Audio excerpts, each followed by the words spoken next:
The rooftop helipad shimmered under the harsh afternoon sun, the concrete still warm from hours of heat. Wind tugged at loose papers and jackets, carrying with it the distant hum of the city far below. What was meant to be a routine executive inspection had turned into something else entirely, an unplanned spectacle with an audience of suits, smirks, and quiet judgment. Laura Whitmore stood at the center of it all, sharp as ever in her tailored blazer and designer heels. She was used to being obeyed, admired, and feared. As CEO, she had built the company with ruthless efficiency, and mistakes, especially public ones, irritated her more than anything. Today, her irritation had found a target. Daniel Cruz stood a few steps away from her, hands relaxed at his sides, wearing a plain gray maintenance uniform with his name stitched in faded blue thread. He had triggered a full building lockdown earlier that morning during a safety drill, unintentionally delaying an important board meeting. It was a small error, but in Laura's world, small errors deserved big lessons. The executives gathered around watched with mild amusement. Some whispered, others pretended to check their phones while listening closely. Daniel felt their eyes on him, weighing him, reducing him to a title and a mistake. Laura exhaled sharply and turned toward the helicopter parked behind her, its black body gleaming like a symbol of status and authority. A slow smile crossed her face, one that never meant kindness. "So," she said loudly, making sure everyone could hear, "since you enjoy causing disruptions, let's see how talented you really are." She gestured toward the aircraft.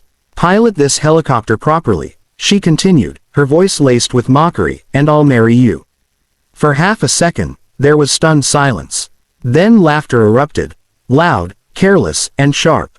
Someone whistled. Another executive shook his head in disbelief. A phone camera rose, eager to capture the humiliation. Daniel didn't laugh. He looked at the helicopter, then back at Laura. His face showed no embarrassment, no anger, just a calm that didn't quite fit the moment. The wind brushed against his short, dark hair as he stood there, absorbing the insult without flinching. "Come on," Laura pressed, raising an eyebrow.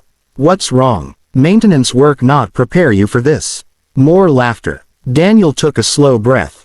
For a brief moment, memories flickered behind his eyes, sounds of rotors cutting through smoke, alarms screaming, hands gripping controls while lives depended on steady decisions. He pushed the memories down and returned to the present. "May I?" he asked simply. The laughter faded into uncertain murmurs. A senior executive frowned. "Is he serious?" Laura crossed her arms, clearly amused. "By all means," she said. "Let's see how far confidence gets you." Daniel stepped forward, his boots echoing softly against the concrete as he walked toward the helicopter. Each step drew more attention, more doubt, more curiosity. No one stopped him. No one knew why. As he reached the cockpit, the wind picked up slightly, rustling suits and stirring an uneasy silence. Laura watched closely now, her smirk still present, but thinner, as if something unexpected had just entered the air. And for the first time since stepping onto the helipad, Daniel felt every eye not laughing at him, but waiting. Daniel placed his hand on the edge of the cockpit, feeling the cool metal beneath his palm. The smell of fuel and polished machinery stirred something deep and familiar inside him. It had been years, but the sensation was immediate, like stepping back into a life he had once breathed every second.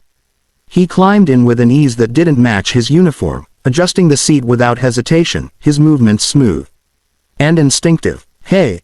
Wait!" one of the company's contracted pilots shouted, stepping forward. "You can't just..." Daniel looked back over his shoulder, his eyes steady. "This model," he said calmly, "responds better if you let the engine warm for a full minute before engaging the collective. Otherwise, the vibration feels rougher than it should." The pilot froze. Laura's smile faltered for the first time. "What did you just say?" The rotors began to turn slowly, then faster, the sound deepening into a controlled roar. Papers scattered across the helipad as the wind intensified. Executives stepped back, jackets flapping, laughter fully gone now, replaced by wide-eyed attention. Daniel's hands moved with precision, no rushed motions, no uncertainty. He checked the instruments, adjusted the throttle, and spoke quietly to himself, words shaped by long habit rather than nerves. The helicopter lifted gently off the ground, not jerking or wobbling, but rising as if pulled by an invisible thread. A collective gasp swept across the rooftop. Laura took an involuntary step back, her heart pounding for reasons she couldn't explain. She had seen pilots fly before, many times, but this was different. There was confidence in the way the aircraft obeyed him, an intimacy that couldn't be faked. The helicopter hovered, perfectly balanced. Daniel guided it into a slow, deliberate turn, circling the building once. The city unfolded beneath him. Glass towers, moving traffic, the distant river reflecting sunlight. For a fleeting moment, the noise of the world faded, replaced by clarity. Up here, things always made sense.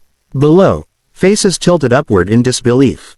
He's not guessing, someone whispered. He knows exactly what he's doing. Daniel descended smoothly, aligning the skids with the markings on the helipad. The landing was flawless. No bounce, no scrape, just a soft, controlled return to the concrete. As the engine powered down, the rotors slowed, the thunder fading into silence. No one clapped, no one spoke. Daniel removed the headset and stepped out, closing the door gently behind him. The wind settled, leaving only the distant city noise and the sound of stunned breathing. The senior pilot approached him slowly, eyes filled with a mix of awe and confusion. "Who trained you?" he asked. Because that was textbook perfection. Daniel met his gaze. "Search and rescue," he replied.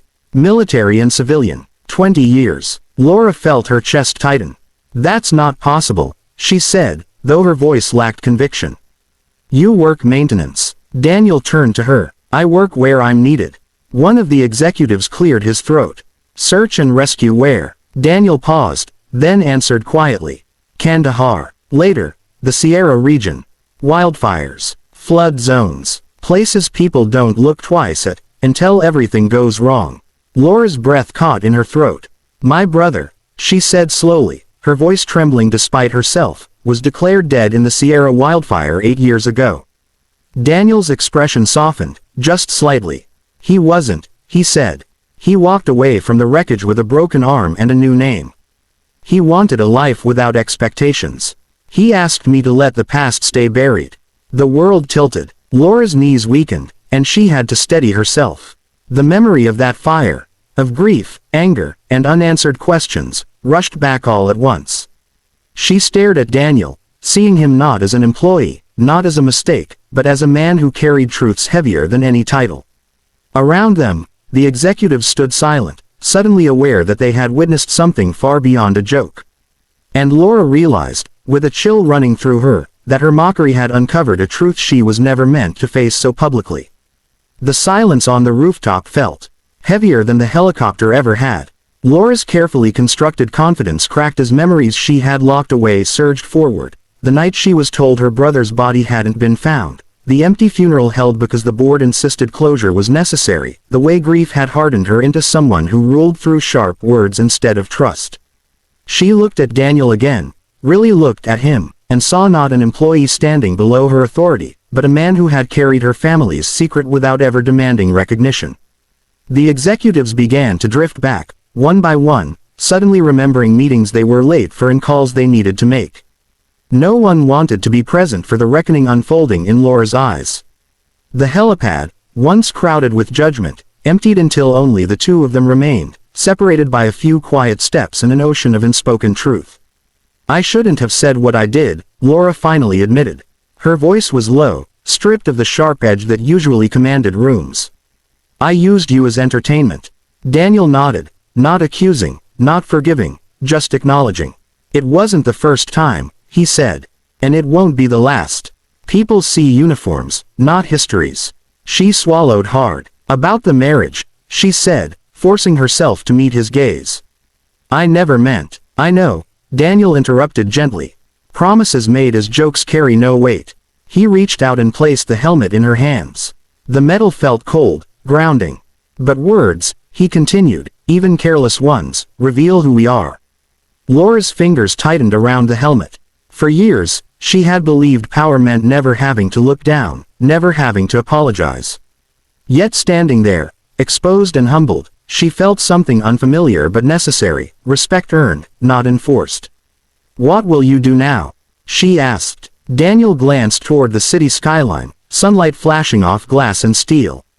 I'll keep doing what I do, he said. Helping where I can. Flying when it matters. Fixing things people don't notice until they break. She hesitated. You could have more here, she offered. A title, a position, recognition. Daniel smiled softly. I already have enough. He turned and walked toward the stairwell, his steps unhurried, leaving behind the echo of rotors and revelations. Laura remained where she was, the helmet heavy in her hands, watching a man disappear who had shown her how small power was without humility. As the wind brushed past her once more, Laura understood something she had ignored for years. Authority could command silence, but respect was earned in moments when mockery failed and truth stood firm.